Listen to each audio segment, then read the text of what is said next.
நீங்கள் பாருங்க, பங்கமான ஒரு ஏரியா. வண்டி அப்படியே கவுந்து கிடக்குது, விழுந்துருச்சு. சூப்பர். ஃபுல்லாக மழை பெஞ்சிருக்கா, அதனால் வண்டி வந்து மேலே ஏற மாட்டேங்குது.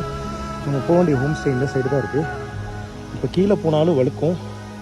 இது எப்படி இந்த வண்டி எடுத்து நம்ம போகிறோம்னு சொல்லிட்டு எனக்கு தெரியல.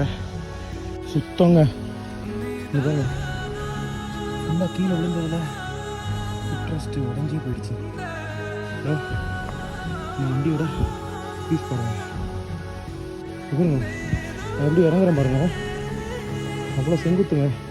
ட்ரிக்கா வண்டி அப்படியே ஃபஸ்ட் கியரில் போட்டு இன்ஜின் ஆஃப் பண்ணிவிட்டு லைட்ஸை மட்டும் ஆனில் வச்சுட்டு அப்படியே ஸ்லோவாக வண்டியை கீழே இறக்கி கொண்டு போய் பார்க் பண்ணியாச்சு. ஒரு லைட்டு கூட இல்லைங்க.